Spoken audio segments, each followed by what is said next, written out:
একদম আগুনে পুরাইয়া ছাই করে ফেলছে, এই গত কয়েকদিন হলো মাত্র।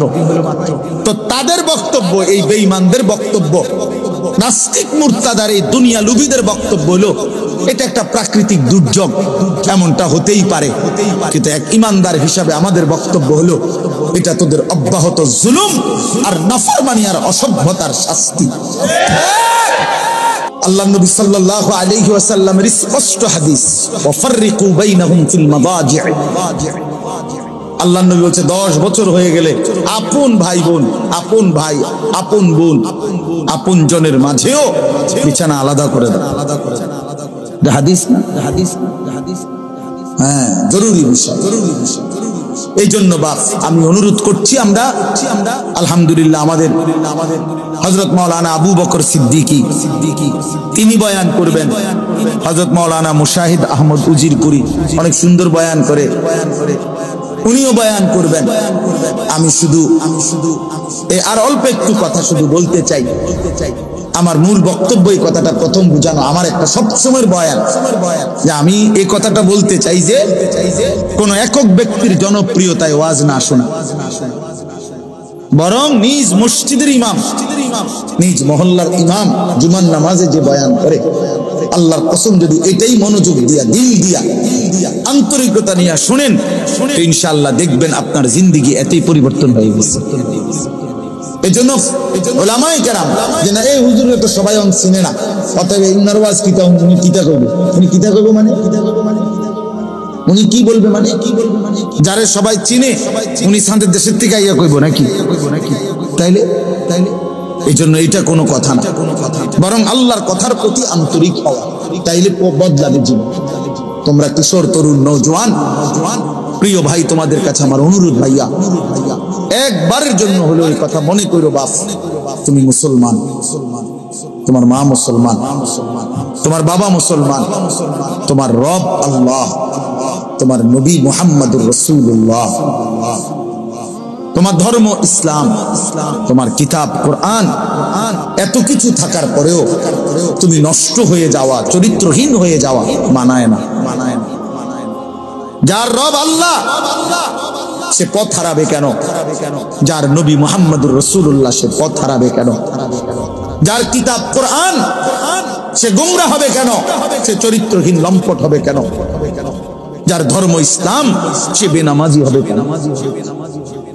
আমরা যদি নামাজ না পড়ি, আল্লাহকে না মানি, হালাল হারামের পার্থক্য না বুঝি, প্রিয় ভাই, তাহলে এই কোরআন কার জন্য নাজিল হলো? নবী সাল্লাল্লাহু আলাইহি সাল্লামের 23টা বছরের চোখের পানি তাইলে কার জন্য? তিনি কার জন্য কাঁদলেন? কার জন্য? ইসলাম আমারই পছন্দ হয় না, আমাদেরই পছন্দ হয় না, তো ইসলাম কার জন্য? তাইলে কোরআন তাইলে কার জন্য? কোরআন শরীফে আছে আল্লাহ তাআলা বলেন, সাবি আইয়ি হাদিসিন বাদাহু ইউমিনুন। 29 পারায় সূরা মুরসালাতের একটা আয়াত। আল্লাহ তাআলা বলে, বান্দা শুনো, 23 বছর আমি এই কোরআন নাজিল করলাম। আমি আল্লাহ জিবরাইলের মাধ্যমে আমার সর্বশ্রেষ্ঠ কলিজার টুকরা রাসূল আমার বন্ধুর কাছে নাজিল করলাম। এক একটা কথা শত শতবার বলে বললাম। 30 পারা কোরআন নাজিল করলাম। 23 বছর আমি আল্লাহ টানা নাজিল করলাম। শ্রেষ্ঠতম রাসূলের কাছে দিলাম, সর্বশ্রেষ্ঠ ফেরেশতার জিবরাইলের মাধ্যমে পাঠাইলাম। প্রিয়তিম বাদাহু ইউমিনুন। এই বান্দা, এত ভাবে বললাম, 23 বছর বললাম, 30 পারা কোরআন নাজিল করলাম, আমার রাসূলের কাছে পাঠাইলাম, জিবরাইলের মাধ্যমে পাঠাইলাম। এক একটা কথা বারবার বারবার, আকিমুস সালাহ, আকিমুস সালাহ, আকিমুস সালাহ, ইত্তাকুল্লাহ, ইত্তাকুল্লাহ, ইত্তাকুল্লাহ, ইয়া আইয়ুহাল্লাযীনা আমানু, ইয়া আইয়ুহাল্লাযীনা আমানু, এভাবে বারবার বারবার বললাম।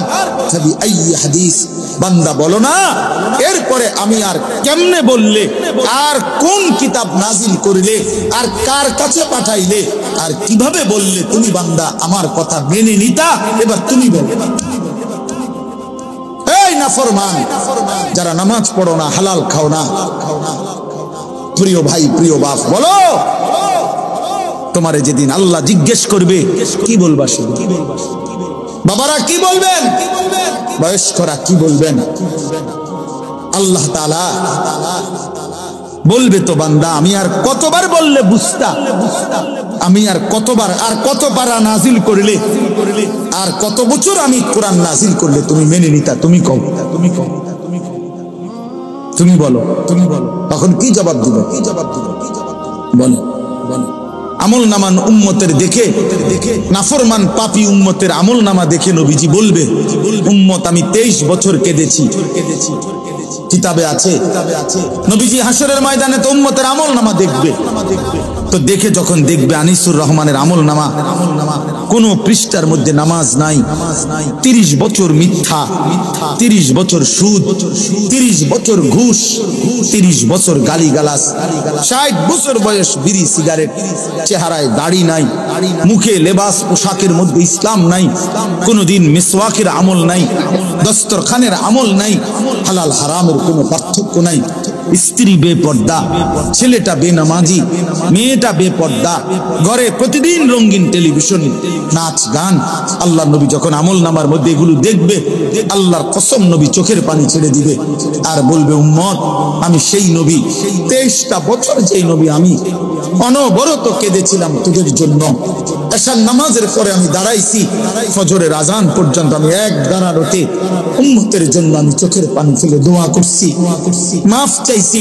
আমি সেই নবী, তায়েফে যেই নবী আমি এতটা পাথরের আঘাত সয়েছি যে আমার সারা শরীর রক্তাক্ত হয়ে আমার পায়ের জুতা, পায়ের তালুর সাথে রক্তে জমাট বাইধা গেছে, আমার জুতা খোলা যায় নাই। আমি ক্ষুধার কষ্টে 2টা পাথর বাঁধছি পেটের মধ্যে। আমি উহুদের দান শহীদ করে উহুদের ময়দানে ঘন্টার পর ঘন্টা গর্তে বেহুশ হয়ে পড়েছিলাম।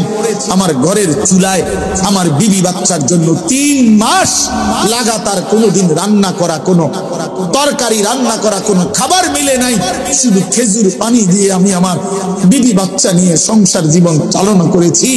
এত চোখের পানি, এত কান্না, এত পাথরের আঘাত, এত রক্ত, এত ক্ষুধার কষ্টের বিনিময়ে উম্মত এই আমল নামা।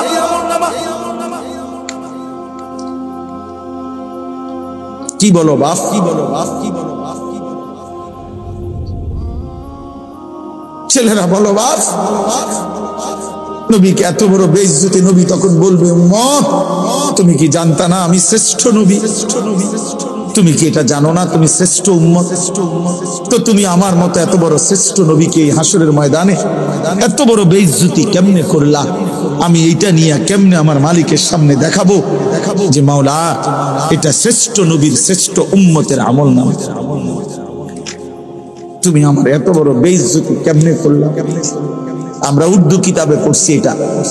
নবীজি বলবেন, উম্মত তুমি আমার এত বড় অপমান কেমনে করলা, কেমনে করলা? বলো নওজোয়ান, তোমার রাসূলকে এতটা বেইজ্জতি কেন করলা? এই বাপ, যারা আজও মিথ্যা ছাড়তে পারেন নাই, সুদ ছাড়তে পারেন নাই, কিস্তি ছাড়তে পারেন নাই, যাদের ঘরে প্রতিদিন নাচ গান, টেলিভিশন, নর্তকীর ছবি চলে, কেন বাপ আল্লাহকে এভাবে নারাজ করছেন? কেমনে দাঁড়াবেন রাসূলুল্লাহ সাল্লাল্লাহু আলাইহি সাল্লামের সামনে? কেমনে দাঁড়াইবেন? নবীজি সুপারিশ করবেন, এই কথা তো শুনছেন ঠিক আছে, কিন্তু নবীজির সুপারিশের কোনো নিয়ম কানুন নাই। প্রধানমন্ত্রীর সুপারিশের কোনো নিয়ম না কানুন নাই, এমপি মন্ত্রীরও দুনিয়ার মধ্যে সুপারিশের কোনো আইন কানুন নাই। এত বড় শ্রেষ্ঠতম রাসূল তিনি সুপারিশ করবেন মানে কি? মানে বলে দিছে, উম্মত তুই মৃত্যু পর্যন্ত সিটারি, বাটফারি, চুরি, ডাকাতি, মদ, জুয়া, সুদ, ঘুষ, গান, বাদ্য, নাটক, সিনেমা, যা মন চায় তাই করতে করতে মরে যাবি, আমি সুপারিশ করে করে জান্নাত দিয়ে দেব। এটাই তো নবীজি বলছে নাকি? কি বলেন? কি বলেন? এই তো সুপারিশ। তাইলে 23 বছর তিনি বললেন কেন আমলের কথা? 23 বছরে তিনি গুনাহ ছাড়াবার কথা বললেন কেন? 23 বছর তিনি উম্মতের জন্য কাঁদলেন কেন? বলেন, বলেন। অতএব দয়া করে এই কথা ভাবতে শিখেন। বারবার এক জায়গায় আসা তো হয়তো সুযোগ নাও হইতে পারে বাপ, আর যদি কোনোদিন না আসি, আর যদি না মিলে সুযোগ, তো একবার সুযোগ পাইলাম, একবারই বললাম, নিজের উপরে রহম করেন। আমরা মুসলমান, আমরা মুমিন, না লাগবে না। আমাদের এই কথা মনে রাখতেই হবে প্রিয় ভাই, প্রিয় বাবা, আমরা মুসলমান, আমাদের জিন্দেগি আখিরাত, আমাদের এই বেঁচে থাকা আখিরাতের জন্য, আমাদের রাত আখিরাতের জন্য, আমাদের দিন আখিরাতের জন্য, আমাদের হাসি কান্না, আমাদের স্ত্রী সন্তান উপার্জন, আমাদের এই কামাই রোজগারি খোদার কসম আখিরাতের জন্য, দুনিয়ার জন্য না। আমার বাপ যদি বুঝেন আপনারা আমার কথা, তাহলে বুঝেন আপনারা আমরা যদি পৃথিবীর 200 কোটি মুসলমানও যদি অনবরত কামাই রোজগারি করি, দুনিয়া উপার্জনের চেষ্টা করি রাত দিনও, খোদার কসম কাফের বেঈমানদের সমপরিমাণ দুনিয়া আল্লাহ করে দিবেন, এটা আল্লাহর ওয়াদা। মনে করে না আমি বললাম ওনারে যে আমি হুজুর আমনে যে আমার থেকে 500 টাকা পাঠাবে দিতাম না, আমি দিতাম না, আপনি যদি আমারে কোবাইয়া হলান, আমি কইলাম আমি এটা দিতাম না, তো উনি কেমনে নিব আমার থেকে? তো আল্লাহ বলছে বান্দা আমি দুনিয়া মুমিনকে ঈমানদারকে দুনিয়া পূর্ণ দেব না বান্দা, দুনিয়া আমি ঈমানদারের জন্য বানাই নাই, আমি ঈমানদারের জন্য বানাইছি জান্নাত। উইদ্দাত লিল মুত্তাকিন, জান্নাত বানানো হয়েছে মুত্তাকিদের জন্য। আদাতু লিইবাদিয়াস সালিহিন, আল্লাহ বলেন আমার নেককার বান্দাদের জন্য আমি জান্নাত বানিয়েছি। আল্লাহ বলেন ইন্নাল আবরারা লাফি নাঈম, আমার নেককার বান্দারা জান্নাতের নিয়ামতে থাকবে। আল্লাহ বলেন ইন্নাল মুত্তাকিনা ফি মাকামিন আমিনিন, আমার মুত্তাকি বান্দারা নিরাপদ বিশ্বস্ত পবিত্রতম জান্নাতের মাকামে থাকবে। ইন্নাল মুত্তাকিনা ফি জান্নাতিন ওয়া উয়ুন, আল্লাহ বলেন আমার মুত্তাকি বান্দারা জান্নাতে থাকবে, ঝর্ণা ধারা বেষ্টিত থাকবে। আল্লাহ বলেন ইন্নাল মুত্তাকিনা ফি যিলালিন ওয়া উয়ুন, আমার মুত্তাকি বান্দারা জান্নাতের ছায়াতেই থাকবে, জান্নাতের ঝর্ণা ধারাতেই থাকবে। এক কথা বারবার কইলাম, বারবার আয়াত, আল্লাহ বলছে আমি বলছি যাব না বেটা, এখানে তুই কি এরকম করস? আরে সিটার, তুই সুদ আরো খাইলো তোর অভাব যাইতো না রে বাটপার, আরে হারামখোর যাবে না রে। এই চরিত্রহীন ছেলেরা সারা পৃথিবীর নারী উলঙ্গ করে দেখলো, তোর তৃপ্তি মিটবে না বাপ,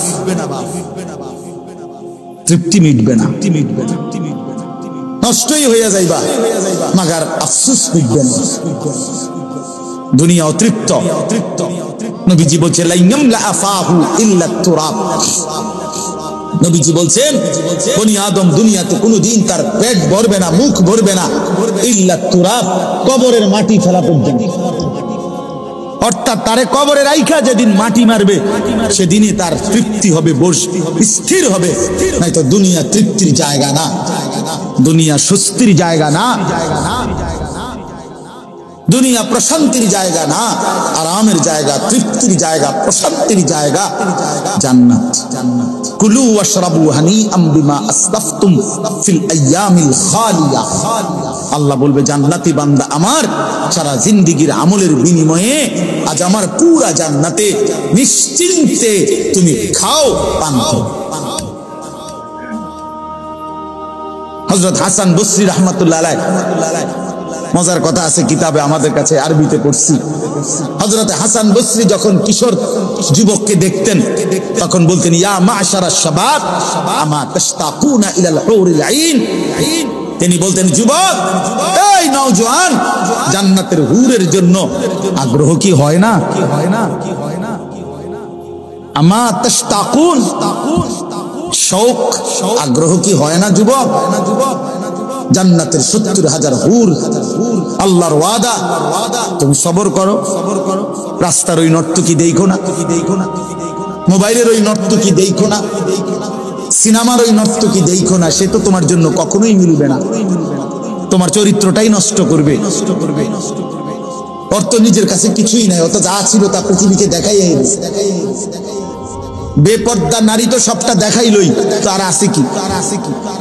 তার রূপ যৌবন তো সে প্রদর্শনই করলো, সে তো এটা খোলা বাজারে নিলামে উঠাইয়াই দিল, সে তো এটা রাস্তার উপভোগের পণ্য বানাইয়াই দিল, তো তার আর আছে কি? যা ছিল তা তো দেখাইলই,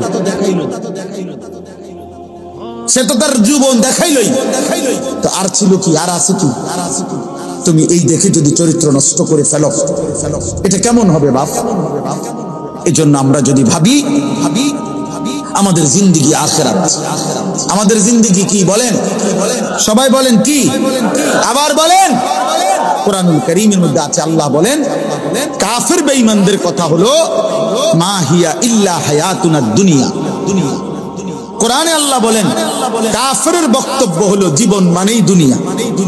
জীবন মানে দুনিয়া। কার বক্তব্য এটা? ওয়াকালু মা হিয়া ইল্লা হায়াতুনাদ দুনিয়া নামুতু ওয়া নাহইয়া, মরবো বাঁচবো। এই যে আমেরিকায় লস অ্যাঞ্জেলেসে, ক্যালিফোর্নিয়াতে, আমেরিকার একটা প্রদেশে, স্টেটে আল্লাহর আযাব, আগুন দাবানল পুরো একটা স্টেট জ্বালায়া ফেলছে। কোটি কোটি মিলিয়ন বিলিয়ন ডলারের বাড়ি, প্রাসাদ। রাসূলুল্লাহ সাল্লাল্লাহু আলাইহি ওয়াসাল্লামের 23 বছরের হাদিস সুন্নাহ তার জন্য, তাই না? প্রত্যেকে যদি প্রত্যেকের স্ব অবস্থানেই পড়ে থাকি, কোনো পরিবর্তন নাই, নড়াচড়া নাই, আবেগ নাই, অনুভূতি নাই, সামান্যতম বিবেকও যদি না জাগে, এতজন বক্তা, আমি দুপুর 2:40 রওনা দিছি বরাবর। জোহরের নামাজ আমার মাদ্রাসায় কুমিল্লা ক্যান্টনমেন্ট পড়ে পথে আমি হোটেলে অল্প কটা ভাত খেয়েছি। আর কোথাও আমি এক কাপ চা খাইতে থামি না। এই শুধু এখন 3 চুমুক চা খাই, শুধু নামাজ পড়ছি জামাত, এতটুকু। আর এশার নামাজ এখানে এসে পড়ছি। তাইলে কত লম্বা পথ পাড়ি দিয়ে আসলাম। রাস্তাঘাটে পুরা জ্যাম ভাঙ্গা। তাইলে দোস্ত, এরকম এক একজন বক্তা, কেউ সিলেট থেকে, কেউ কুমিল্লা থেকে, কেউ অত্র অঞ্চল থেকে কষ্ট করে মেহনত করে আসলো। আমরা আসলাম, আমরা গেলাম, আর কিছু মানুষের প্রদর্শনী হইল, এটাতে যথেষ্ট না। বাস অনেক মানুষ জমলে সফল, আর মানুষ কমে গেলে ব্যর্থ। এটা কোরআন সুন্নাহর কোথাও নাই, এটা ইসলামের কোনো কথাই নেই। সফলতা কিংবা ব্যর্থতার জন্য সংখ্যা কোনো বিষয় নয়। আল্লাহ তাআলা কবুল করলো কিনা এটা হলো বিষয়। মানুষ তো হইছে 10 লাখ, 50 লাখ, 1 কোটি মনে করেন। যদি আল্লাহ পাক বলে যে আমি নিলাম না, গ্রহণ করলাম না, কি হলো? আবার মানুষ তো বলছে একজনের জন্য, আল্লাহ তাআলা বলেন আমি এটাই গ্রহণ করলাম, তো সে তো বাদশা, সে তো আখিরাতে বাদশা। তার তো ওই একজনের জন্য বলাটাই তার জন্য কামিয়াব। فوالله لأن يهدي الله بك رجلا واحدا خير لك من حمر النعم। আল্লাহ নবী সাল্লাল্লাহু আলাইহি ওয়াসাল্লাম বলেন, শুনো, আল্লাহর কসম, নবীজি বলছেন আল্লাহর কসম, এই কসম নবীজি বলছেন আল্লাহর কসম, তোমার দ্বারা একজন ব্যক্তি রাজুলান ওয়াহিদান, আল্লাহর পথ পাওয়া, হেদায়েত পাওয়া, আল্লাহর রাস্তা পাওয়া, গোটা আরবের সমস্ত দামি উট তোমাকে হাদিয়া দেওয়ার চাইতে কোটি গুণে বেশি। একজন এক আল্লাহর বান্দা আল্লাহর পথ পাইছে। তাইলে সংখ্যা কোনো বিষয় নয়, সংখ্যা কি নয় বিষয়। সংখ্যার ভিত্তিতে 10,000 মানুষের সামনে বললে সফল, আর 10 জনের সামনে বললে ব্যর্থ, এমন কোন মূলনীতি ইসলামে নাই, কোরআন সুন্নাহর মধ্যে নাই। কোরআন শরীফে পুরা কোরআনুল কারীমের মধ্যে 25 জন নবী রাসূলের নাম আছে। 25 জন। কতজন? তাহলে নবী রাসূল তো মোট 25 জন। তো 1,24,000, 2,24,000 নবী রাসূল, তো উনাদের নাম কই? পৃথিবীর কোন কিতাবে নাই। একেবারে বাড়ি সালাম দিলেও পাওয়া যায়, চাঁদের দেশও নাই।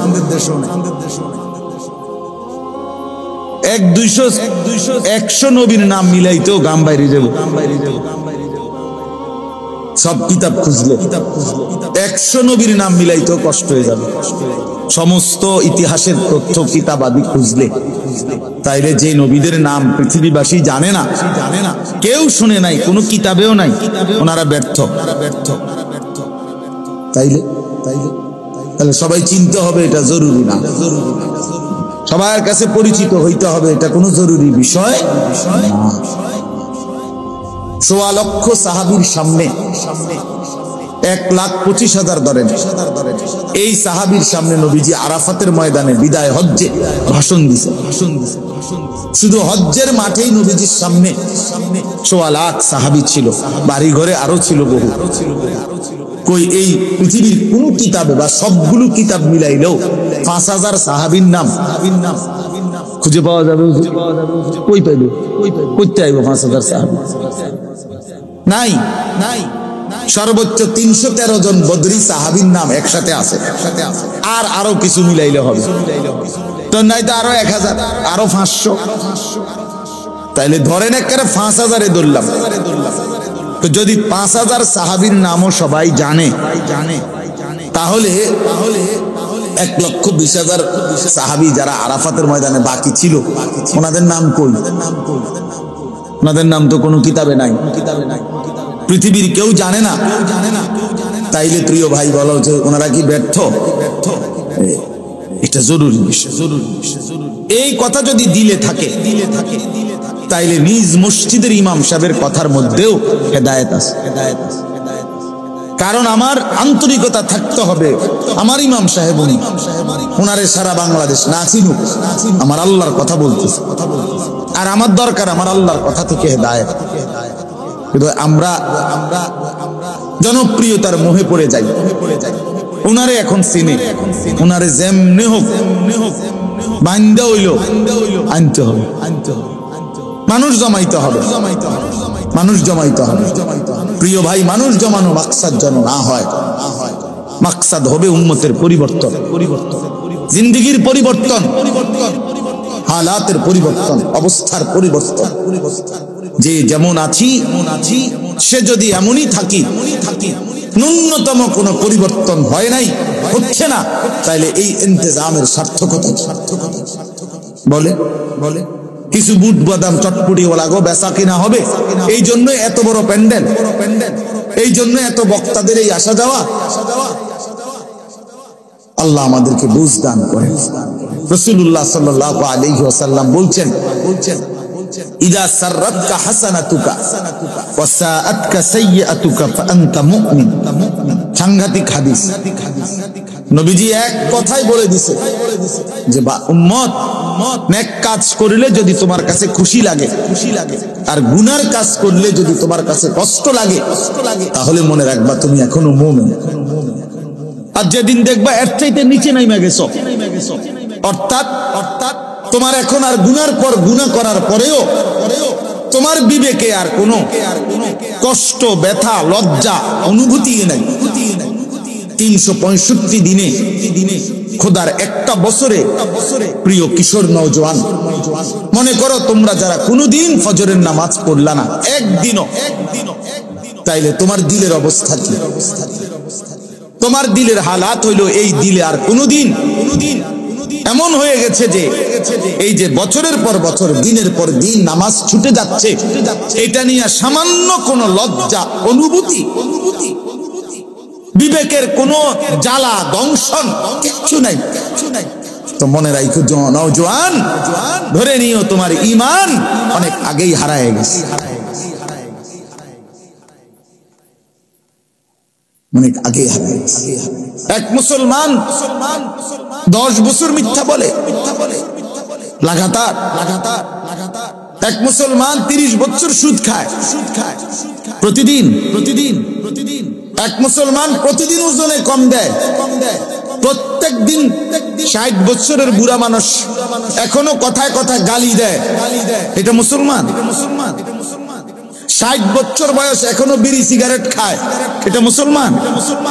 মুসলমান এভাবে লাগাতার গুনাহ করে, মুমিন এভাবে ধারাবাহিক গুনাহ করে, বলেন ইনসাফ কি বলে? এ তো শাহওয়াতের গোলাম, এ তো আল্লাহর গোলাম না, এ তো আব্দুস শাহওয়াত, এ নফসের গোলাম।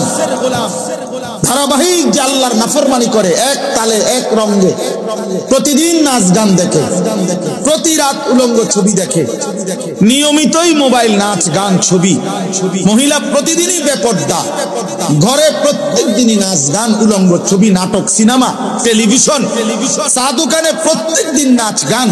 মনে রাখবেন এই মানুষগুলো হলো শাহওয়াতের গোলাম, ইবলিসের গোলাম, শয়তানের গোলাম, রবের গোলাম না। এটা শয়তানের গোলাম, আব্দুস শয়তান, আব্দুস শাহওয়াত, নফসের গোলাম, শাহওয়াতের গোলাম, মনের চাহিদার গোলাম, মনের চাহিদার গোলাম। আর স্পষ্ট মনে রাখবেন ছেলেরা, বাপ তোমরাও মনে রাখো এই কথা বন্ধু, কোরআন শরীফে আছে। আল্লাহ তাআলা বলছেন ফাআতবাআহু শাইতান, শয়তান যার পিছে লাগছে, যার বন্ধু হয়ে গেছে শয়তান, ওয়া আখলাদা ইলাল আরদ, এই জমিন এই পৃথিবীটাকে যে প্রিয় বানায় নিছে, আর ওয়াত্তাবা হাওয়াহু, যে তার মনের ইচ্ছা মতো চলে, তার মনে যা চায়, কিসের আল্লাহর হুকুম, কিসের রাসূলের হুকুম, ইসলাম কি বলে, কোরআন কি বলে, শরীয়ত কি বলে, ওরে বাদ দে সমস্ত কথা, হুজুরদের এসব কথা বাদ দাও। সব কথার মধ্যে কোরআন কিতাব, হাদিস কোরআন টাইম নাই না, এরকম বলে এমন বেয়াদব নাই, কথা বলেন না কেন? আল্লাহর কসম, এবার শুনেন কোরআন শরীফে আল্লাহ সূরা আরাফের মধ্যে বলছে এই তিন অভ্যাস যার, এক যার বন্ধু হয়ে গেছে শয়তান, যে পৃথিবীটাকে আপন মনে করে ফেলেছে, যে নফসের মনের চাহিদার অনুসরণ করে, আল্লাহ রাসূলের হুকুমের কোনো তোয়াক্কা করে না, আল্লাহর কসম কোরআনে আল্লাহ বলে ফামাসালুহু কামাসালিল কালব, এই ব্যক্তির উদাহরণ হলো কুত্তার মতো, কুত্তার মতো, কুত্তার মতো, কুত্তার মতো, এটা কুত্তার মতো, কুত্তার মতো, এটা কুত্তার মতো, কুত্তার মতো। মনে রাখো নাও, পরিচয় শুনে নাও নিজের। বেনামাজি নওজোয়ান, সেজদা যার কপালে নাই, তোমার আইডেন্টিফাই শুনে নাও। সারাদিন নারী, ছবি, মোবাইল, অশ্লীল দৃশ্য, অসভ্যতা, উলঙ্গতা, বেহায়াপনা, একটা সেজদা দিতে মন চায় না, নাফরমান। মনে রাখিস তোর জিন্দেগি কুত্তার মতো, জিন্দার মতো, জিন্দার মতো, হারামখোরের জিন্দেগি কুত্তার মতো, বেঈমানের জীবন কুকুরের মতো। কোরআন শরীফের আয়াত, কোরআন শরীফের আয়াত কারে বলবেন? রাগ করবেন কেমনে? কার লগে রাগ করবেন? ফামাসালুহু কামাসালিল কালব। একটা মাদ্রাসার ছোটখাটো বাচ্চারে জিজ্ঞাসা করেন যে কালব অর্থ কি, কালবুন অর্থ কি? কুকুর। ইন তাহমিল আলাইহি ইয়ালহাস আও তাতরুকহু ইয়ালহাস। আল্লাহ বলছে কুত্তার স্বভাব, তারে দৌড়ানি দিল জিহ্বা লম্বা করে, আর ছেড়ে দিল জিহ্বা লম্বা করে। কুকুরের স্বভাব দেখেন, কুত্তা দৌড়তে দৌড়তে জিহ্বা লম্বা করে এমন হাফায়, আবার ছেড়ে রাখলো মানে দাঁড়ায় রইছে, এই অবস্থা তো জিহ্বা লম্বা কইরা হাফায়। এজন্য আল্লাহ বলে কুত্তার স্বভাব হলো ছেড়ে দিল জিহ্বা লম্বা করে ফেলে, জিহ্বা লম্বা করে নিঃশ্বাস ফেলে, আবার দৌড়ানি দিল জিহ্বা লম্বা করে। অর্থ হলো নাফরমান দুনিয়া পাইলো অতৃপ্ত, না পাইলো অতৃপ্ত।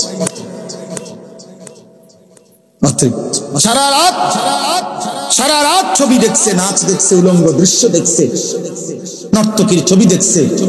এই জানোয়ারে জিজ্ঞাসা করেন যে আল্লাহ গুলি সারছিনি, কিন্তু চাইছো তাই যে সারা রাত আর দেখবানি, আর দেখবো না, তাইলে হইতে কবে না আমার তো তৃপ্তি মিটছে, আমি তো আবার দেখবো, আবার দেখবো আমি।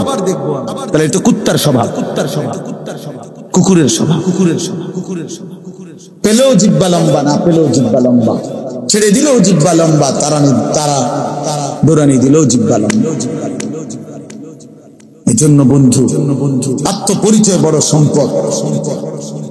নিজের পরিচয়, নিজেকে চেনা, নিজেকে বুঝা। বাস আল্লাহ নবী এটাই বলছেন, ইজা সাররাতকা হাসানাতুকা, মোমেন হবে সে যে নেক কাজ করলে খুশি হয়, এবং গুনাহের কাজ করলে কষ্ট লাগে, হায় কেন মিথ্যা বললাম, লোকটাকে কেন ওজনে কম দিলাম, এই লোকটাকে কেন গালি দিলাম, আহা আজকে আমার ফজরের নামাজ ছুটে গেল, হায় জামাত কেন পেলাম, আহা একটা রাকাত ছুটে গেল, আহা আহা আল্লাহ তো নিষেধ করেছেন এই নারী দেখা, কেন দেখলো, কেন মারে কষ্ট দিলাম, কেন বাপকে কষ্ট দিলাম, কেন আল্লাহকে নারাজ করলাম। এইরকম যে বিবেকের মধ্যে একটু হলো অনুশোচনা জাগে, আল্লাহ রাসূল বলছে সেই মুমিন, এর থেকে নিচে নামলে আর মুমিন হয় না। তো আমাদের দেশের মিথ্যাবাদী, হারামখোর, সুদখোর, ঘুষখোর, এসব বাটপার সিটাররে দেখেন, এই বাটপারের উপরে হাসে, বুঝলেন? এটা যে এত বড় গুনাহ তার বিবেকের মধ্যেও নাই, তার চোখের মুখে কোনোভাবে হে হাসে, হে বিড়ি খায় বই বই হাসে, হে গালি দেয়, হাসতে হাসতে গালি দেয়, হে টেলিভিশনে নাচ গান দেখতে দেখতে কি চা খায়, মানে এটা খুব মুডে, যেটা যে গুনাহ মানুষে দেখলে কি গো, মানুষে দেখলে কি গো, মানুষে তো আমার মতো, বুঝেন নাই কথা? তাহলে এই নাফরমানের কলিজার ভিতরে সামান্য কোন লজ্জার অনুভূতি আছে কি? নাই, নাই, নাই, নাই। এই জন্য বাপ আমার, বন্ধু আমার, দোস্ত আমার, প্রিয় কিশোর নওজোয়ান সাথী এবং আপনারা বয়স্ক বাবা প্রত্যেকে, আমিও আমার মূল বক্তব্যই কথা, ইনসাফের সাথে ভাববেন, ইনসাফের সাথে ভাববেন, হাসলেও মরে যাবেন, কাঁদলেও মরে যাবেন, আখিরাত স্বীকার করলেও মরে যাবেন, অস্বীকার করলেও মরে যাবেন, খেয়াল করলেও মরে যাবেন, খেয়াল না করলেও মরে যাবেন, রাজপ্রাসাদের অট্টালিকায় থাকলেও মরে যাবেন, জীর্ণ কুঠির পুরে ঘরে থাকলেও মরে যাবেন, তিন বেলা খানা ঠিক মতো খাইলেও মরে যাবেন, আর খানা না পাইয়া অভাবে দুঃখে ক্ষুধার্ত হলেও মরে যাবেন। সব রাতি ভোর হয়ে যায়, সব দিন সন্ধ্যা হয়ে যায়, বাসর রাতও ভোর হয়, ফাঁসির রাতও ভোর হয়, সব রাত ভোর হয়, সব দিন সন্ধ্যা হয়, কাজে সব হায়াতের শেষ হয়। কাজে নওজোয়ান, হয় তুমি বুড়া হয়ে যাবা, নয় তুমি কবরে চলে যাবা। 16 বছর স্থায়ী না, 18 বছর বয়সটা স্থায়ী না, তোমার এই 20 বছর বয়সটা স্থায়ী না। একটা বছর পার হলেই 21, 1 বছর পার হলেই আবার তোমার বয়স হয়ে যাবে 22। এভাবে ধীরে ধীরে একদিন তুমি হয় কবরের দিকে, নয় বৃদ্ধ দুর্বল অবস্থায়। তাইলে অতএব ইনসাফের সাথে এটা ভাবা উচিত। ইস্তাফতি কলবাক, আল্লাহ নবী সাল্লাল্লাহু আলাইহি ওয়াসাল্লাম বলেন, উম্মত নিজের দিলকে প্রশ্ন করো, দিলকে জিজ্ঞেস করো, আহা কি করছো। আর একটা চাদর দিয়ে বাইন্ধা দাও দুজন একসাথে, এই ভাই তোমরা দুইজন এক চাদরের ভিতরে বাঁধ দিয়ে লাও, রশি দিয়া, অপদার্থ কোথাকার, এতটুকু আক্কল নাই। এটা কি ভদ্রতা কোনো না আখলাক? এটা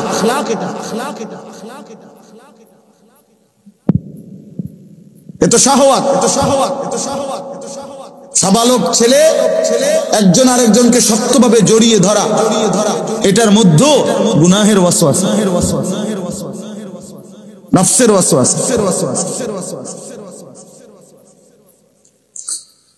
যিশু খ্রিস্টের 79-80 খ্রিস্টাব্দের দিকে, একদম ঈসাই সালের শুরুর দিকে, প্রথম শতকের দিকেই ইটালির একটা নগরী আছে, পম্পেই নগরী। এই নগরীর মধ্যে মানুষ পৃথিবীর সবচেয়ে বেশি উলঙ্গতা, যৌনতা, অসভ্যতা, জিনা, ব্যভিচার করেছিল। একদিন এই নগরীর পাশেই আগ্নেয়গিরির আগুন, লাভা, আল্লাহর আযাব আইসা এক রাতে, 1 মিনিটের ভিতরে, অল্প সময়ের ব্যবধানে পুরা জাতিকে আগুনে একেবারে এইভাবে যে গলিত পাথরের মতো বানায় ফেলছে। আজকের এই নাফরমানদেরকে আল্লাহ পোড়ায় দিচ্ছে। আবার ওই আমেরিকা তো আল্লাহ এটা দেখাইছে যে নাফরমানি, অশ্লীলতা, অসভ্যতা সীমা লঙ্ঘন করতে নাই। ইন্নাল্লাযী, এবার কোরআন শরীফ থেকে বলি, সূরা নূরের মধ্যে আছে, ইন্নাল্লাযীনা ইউহিব্বুনা আন তাশিআল ফাহিশাতু ফিল্লাযীনা আমানু লাহুম আযাবুন আলীমুন ফিদ দুনিয়া ওয়াল আখিরাহ। সরাসরি কোরআন শরীফের আয়াত। আল্লাহ বলেন ইমানদারের সমাজে, মানুষের সমাজে যারা অশ্লীলতা, ফাহিশা, অসভ্যতা, নোংরামি, বেহায়াপনাকে ছড়িয়ে দিতে চায়, খোদার কসম আল্লাহ বলেন লাহুম আযাবুন আলীম, তাদের জন্য রয়েছে অত্যন্ত ভয়ানক আযাব। কোথায়? ফিদ দুনিয়া ওয়াল আখিরাহ, দুনিয়াতেও আখিরাতেও। সরাসরি কোরআন শরীফ। এই জন্য আমি বয়স্ক বাবারা যদি পুরাটা নাও বুঝেন আমারে মাফ করে দিন, কিন্তু আমি শুধু আমার বেশি নওজোয়ান এই জন্য বলছি, তোমাদেরকে বলছি বাবা। অর্থ হলো তোমার এই চারিত্রিক অধপতন, তোমার এই মোবাইলের নারী ছবি, অশ্লীলতা, বেহায়াপনা, সারা দিন সারা রাত উলঙ্গ ছবি দেখা, আর সারাক্ষণ নারী নিয়া, এই বেহায়াপনা নিয়া, বিবাহ বহির্ভূত হারাম এই প্রেম, হারাম সম্পর্ক। প্রিয় ভাই আমার, এই বন্ধুর কথা মনে রাখো, আমি বললাম একদিন তোমাকেও ধ্বংস করে দিবে, একদিন জাতিকেও ধ্বংস করে দিবে, একদিন কওম ও মিল্লাতকেই ধ্বংস করে দিবে। অতএব তোমরা এই অব্যাহত নাফরমানি ছেড়ে দাও। আমার দোস্ত, আমার বন্ধু, আমার প্রিয় সন্তান, আমার প্রিয় ভাই, এই অশ্লীলতা ছেড়ে দাও বাবা। এটা সুখ দিবে না, এটা সুখ দিবে। তুমি খবর নাও, আমেরিকার এই পৃথিবীর হলিউড, এই গোটা পৃথিবীর সিনেমা জগতের মেইন কেন্দ্র হলো এই লস অ্যাঞ্জেলেস, হলিউড। পৃথিবীর সমস্ত পর্নোগ্রাফি, উলঙ্গ ছবি যেখানে নির্মিত হয়, এটা ওই জায়গা। 14,000 ফায়ার সার্ভিস কর্মী একসাথে 10 দিন পানি দিছে, সাগরের পানি, আগুন বন্ধ হয়েছে। আল্লাহ দেখাই দিছে, আল্লাহ দেখাইছেন। আল্লাহ বারবার, আল্লাহ তাআলা এই পৃথিবীতে আমাদের ইব্রতের জন্য, সবকের জন্য মাঝে মাঝে আল্লাহ সামান্য কিছু কিছু আযাব দিয়ে বাকিদেরকে সতর্ক করতে চায়। কিন্তু তবুও বান্দা যদি সতর্ক না হয় তো আখিরাতের প্রকৃত আযাব অপেক্ষা করছে। এটা তো সামান্য। ওয়ালা নুযিকান্নাহুম মিনাল আযাবিল আদনা দুনাল আযাবিল আকবার লাআল্লাহুম ইয়ারজিউন। কোরআন শরীফে আছে, আল্লাহ বলেন আমি আমার বান্দাদেরকে সামান্য একটু আযাব দিয়ে থাকি দুনিয়াতে, দুনাল আযাবিল আকবার, বড় মেইন আযাব জাহান্নামের, সেটার আগেই।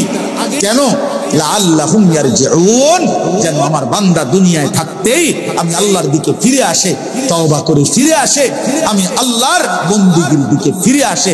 এই আশায় আমি আল্লাহ মাঝে মাঝে পৃথিবীতে কিছু কিছু আযাব গজব দেই। নাই তো মূল শাস্তি কোথায়? কথা বলেন না, কোথায়? আখিরাত। আখিরাত। আমরা অনেক সময় বলি না যে এতে এত বাটফারি করে, এত মিথ্যা, এত জুলুম করে, খোদায় তারে দেখে না? খোদায় দেখে। তো তারে ফিরে না কা না, সবাইরে দুনিয়ার ফিটটা লাইলে সমান সমান যদি সব দুনিয়া রাইতে রাইতে ফিটটা লায় তো আখিরাত ফিট। বুঝেন না? ডেলির ফিটা যদি ডেলি রাইতে ফিটটা লায় তো আর পরকাল কি জন্য, আর হাসর নাসর কি জন্য? এই জন্য আল্লাহ তাআলা বলছেন না, দুনিয়ায় আমি প্রত্যেক নাফরমান, প্রত্যেক পাপীর শাস্তি নগদ নগদ দেই না, মাঝে মাঝে আমি আল্লাহ বাকিদের ইব্রতের জন্য আমি আল্লাহ তাআলা আযাব দেই।